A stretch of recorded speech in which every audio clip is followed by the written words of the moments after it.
Hello, my name is Janice, and I'd like to share a story filled with twists and turns. One that weaves together themes of love, betrayal, and the pursuit of self respect. Before diving in, let me introduce the key players in this unfolding drama. The story begins with me, Janice. I was born into a well off family, a background some might consider privileged.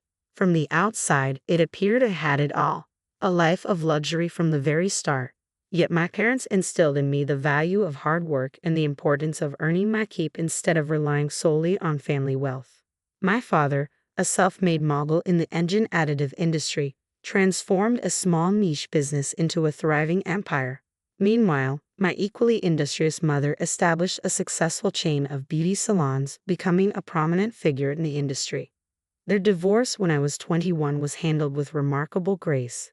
They split their assets evenly and maintained a friendship, no small feat in the realm of divorce. My father chose to embrace single life, immersing himself in his business and relishing his independence, while my mother remarried, though I remained her only child. Then there's Matthew, my husband, who would ultimately become the catalyst for a significant upheaval in my life. We married shortly after I graduated college, and I had just begun a job teaching music to energetic children, a role I cherished. Everything seemed perfect until I discovered I was pregnant, and that's when Matthew's true colors began to emerge. One lazy Sunday afternoon, as he lounged on the sofa, Matthew casually suggested I quit my job to stay home with the baby. "Why don't you just quit and stay at home? We'll manage," he said, completely unfazed. I was taken aback. Quitting my job was simply not an option on his salary alone, and I loved my work. Yet Matthew dismissed my concerns with a smirk, suggesting we could easily lean on my father's wealth. I was infuriated by his assumption that we could just tap into my parents' resources. This wasn't the first time he'd hinted at it, but discussing it so nonchalantly felt utterly disrespectful. The situation escalated during a dinner with his parents, where he brought it up again. Both his mother, sharp and opportunistic, and his father, who never missed a chance to offer unsolicited advice, enthusiastically supported the idea, painting grand visions of a comfortable life funded by my family's money. Each comment cut deeper, making me feel more like a means to an easier life than a partner in a marriage. That night, as I lay beside Matthew, an overwhelming sense of isolation washed over me. I questioned him softly, hoping I'd misunderstood his intentions. He turned to face me, his eyes once warm, now calculating, and said, "It's not about need, Janice. It's about being smart. Your parents can afford it, and we deserve a break. Why not take advantage of that?" The word deserve echoed in my mind long after he fell asleep. It became painfully clear that our values regarding dignity and independence were fundamentally at odds. This realization marked the beginning of a profound personal journey for me, one in which I would grapple with how much of my values I was willing to compromise. We were on divergent paths, holding on to differing beliefs close to our hearts.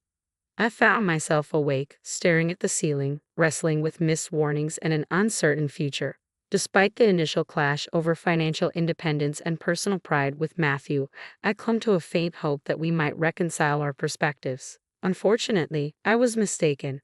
Enter Matthew's parents, bringing with them a whirlwind of chaos. They were hardly paragons of self-sufficiency, possessing an uncanny ability to seek out handouts. My family's financial stability was like a beacon calling to them. One evening, as we sat in our modest living room, David began pitching a new business venture that he claimed only needed a little startup cash. "Janice, darling," Mary chimed in with her cloyingly sweet tone, "with your family's backing, you could give us a leg up on this. It's practically a sure thing." I struggled to maintain my composure as I replied, "Mary, David, I've mentioned before that we're handling our finances without outside help. My parents' wealth isn't part of this conversation." But David persisted, sounding like a seasoned salesman. "Come on, Janice. You wouldn't even notice the money gone. What's a few thousand to your dad? He probably spends it on golf over a weekend." I was taken aback by their audacity. There they were, comfortably settled in our home, taking advantage of our hospitality while shamelessly eyeing my family's hard-earned wealth as if they were entitled to it. Matthew tried to play mediator, suggesting, "Maybe they have a point. It's just a loan, right? We'd be helping family." The word family left a bitter taste in my mouth. Since when did it become our responsibility to fund his parents' ventures? The atmosphere turned icy. Mary, never one to shy away from drama, exclaimed, Well, I never. Here we thought families supported each other. But if you're going to be stingy. Seeing red, I shot back, working for what you have isn't stingy, Mary. It's called being responsible. Maybe you should consider that. David, trying to ease the tension, intervened. Look, Janice, let's not get upset. We're just talking here. Talking? I retorted sarcastically, frustrated that our conversations always circled back to how my family could solve their problems. After they left, Matthew apologized for his parents' misunderstanding, but I lay awake that night, realizing this wasn't a simple misunderstanding. It was an outright intrusion by two people who saw me not as a family member but as an easy financial resource. When our daughter Elizabeth was born, I had hoped for a shift in dynamics, but things only intensified. Matthew's parents arrived at the hospital with cheap, clearance-tagged onesies, while my parents brought a beautifully hand-knitted blanket and quality baby essentials. Mary's response to their generosity dripped with scorn and jealousy. Wow, really laying it on thick, aren't they? Must be nice to throw money around. They could have bought you a house instead of all this fluff. Matthew laughed along. Yeah, Mom's right, your folks don't hold back. A house might have been more practical, huh?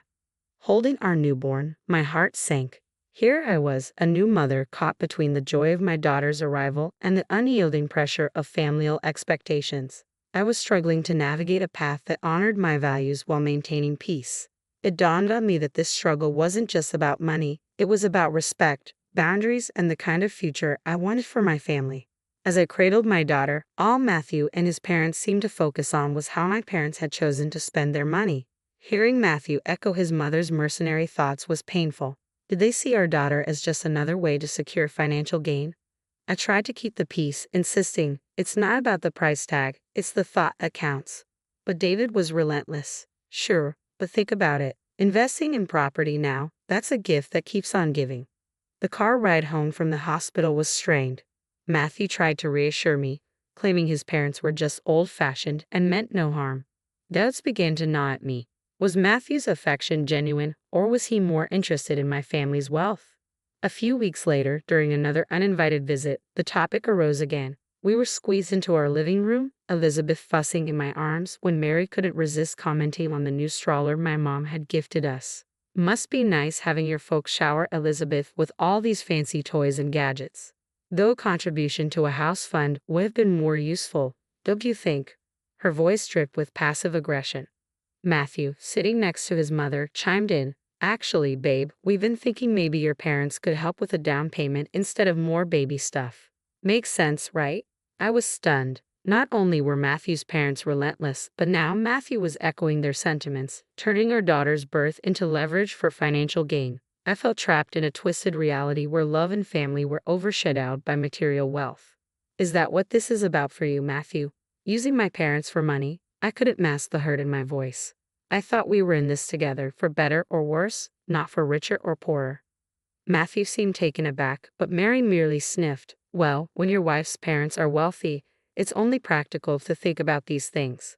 After they left, I lay awake, Elizabeth sleeping peacefully beside me, and the harsh truth hit me. My marriage and family felt like a transaction, and I was the currency. The ensuing years became a roller coaster. Elizabeth blossomed into a spirited 4-year-old, brimming with life and laughter, but life threw unexpected curveballs. First, it was my mother. Her accident was sudden and devastating. I was engulfed in grief, struggling to hold myself together for Elizabeth's sake. But Matthew's first question wasn't about how I was coping. Instead, he asked, "So, how much are you getting from your mom's will?" It felt like a slap in the face. My mother hadn't even been laid to rest, and there he was, eyeing her legacy like a vulture. According to my mom's will, I inherited the beauty salon chain, something I had no idea how to run. Yet Matthew was eager to step in. "Babe, let me handle this. You know I've got a knack for business," he offered, his usual confidence shining through. Lost in my grief, I allowed him to take the lead, even though I made sure the ownership papers stayed in my name. I hoped, perhaps naively, that he might turn things around for us. But barely a year later, my father passed away from a heart attack. Losing both my parents in such a short time shattered something inside me. I needed Matthew more than ever, but I was beginning to realize that our views on money, support, and family were worlds apart. The day after my father's passing, I was reeling from the loss, hoping for some semblance of sympathy or at least respectful silence from Matthew and his parents. Unfortunately, that wasn't to be. As soon as they walked through the door, David barely hid his excitement, eagerly speculating about the inheritance. "So, Janice, there must be a hefty sum coming your way, huh?" His eyes gleamed with barely contained glee. I saw red. "Can you not, for once, just stop talking about money?" I exploded, my words ringing sharply through the room. Mary adopted an offended demeanor immediately. "Well, I never. We're just concerned about the family's future. No need to be rude." Matthew attempted to smooth things over as usual. "They're just curious. It's a big deal, you know." "A big deal," I echoed, my voice rising in disbelief. "My parents are gone, Matthew. And all you and your parents can think about is cashing in. Is that all I am to you? A bank?" The room fell silent, the tension so thick it felt tangible. Matthew glanced between me and his parents, mumbling a half-hearted apology. But the damage was done. I could no longer stand the sight of their greed, their complete lack of empathy. "Get out," I said, my voice steady but ice-cold. They left, with Mary muttering under her breath and David scowling. Matthew lingered, trying to justify his parents' behavior, but I was beyond listening. 3 days later, Matthew burst through the door, his face alight with what he considered good news. "Baby, I've got awesome news," he exclaimed, barely containing his excitement. "I struck a deal to sell the hair salon chain. Can you believe it?" My jaw dropped. "What? You did what?" Without even asking me, I was seething, a mix of betrayal and disbelief coursing through me. Before we could delve into a serious discussion, his parents showed up, ready to celebrate as if we'd won the lottery. They brought a lavish feast from a fancy restaurant and high-end cigars. Mary was beaming, waving the cigars in my face. "Guess what, honey? We sold the old condo and put down a deposit on a beach house. We're all moving to the coast." I felt as if I were trapped in a nightmare. "Hold on, you what?" "Nobody asked me about moving. I don't want to live by the beach with all that humidity and wind. Are you out of your mind?" Mary dismissed my concerns with a wave of her hand. "Oh, don't worry about that. We've booked a crew. You should come with us. It'll be fabulous." "Where is this money coming from?" I demanded, my patience wearing thin. "Well, darling, with your father's passing and the sale of the salons, money's no object now. We're set for life. Think about it. Yachts, private jets. We're living the dream." Mary's eyes sparkled with dollar signs. I turned to Matthew, utterly dumbfounded. "Why are we even talking about selling my mom's business again? And what's this nonsense about being set for life?" "Babe, it makes sense," Matthew insisted. "Managing both businesses will be too much. We need to focus on what's more profitable. It's for our future, for our daughter's future." I couldn't believe what I was hearing. The greed, the audacity of it all. It was overwhelming. "Show me the financials for the salon," I demanded. "I want to see everything before we make any rash decisions." Matthew squirmed, avoiding eye contact. "Look, it's all about our future, about making sure we're comfortable," he replied, but his parents chimed in, pressing me to just let go and enjoy the windfall. As they spoke, it became painfully clear that this wasn't just about securing a comfortable future. It was about exploiting my grief and inheritance for their gain. Surveying the scene before me, I felt like vultures were circling overhead. "Why the sudden rush to sell the hairdressing shops?" I pressed, wanting an explanation. With a nonchalant shrug that seemed to dismiss the gravity of the situation, he replied, "Look, after your dad's passing, managing both businesses doesn't add up. We need to concentrate on what's more profitable. The auto oil venture is literally striking gold compared to the salons." His parents quickly joined the conversation, eagerly chiming in. "Think about it, dear. Selling those small shops could set you up for a life of comfort and luxury. Why bother with them?" His mother's voice dripped with greed, her eyes gleaming with anticipation. Their blatant avarice made my skin crawl. "I want you all to leave," I demanded, my voice steady and strong. "This is a time for mourning, not for scavenging through what he left behind." Matthew attempted to interject, but I silenced him. "And another thing, this inheritance we're discussing, it's mine. You and your parents have no say in this matter." The room chilled as they realized I wasn't as compliant as they had assumed. With heavy steps and dark scowls, they left, leaving me alone with my thoughts and the looming battle ahead. The day after my father's funeral was bleak, shrouded in a fog of sorrow. Matthew, however, seemed oblivious to the somber mood. Over a lackluster breakfast, he declared, "We need to call a meeting with your father's company executives, pronto." His voice cut through the silence aggressively. I paused, toast in hand, looking at him in disbelief. "Matthew, my father has just been laid to rest.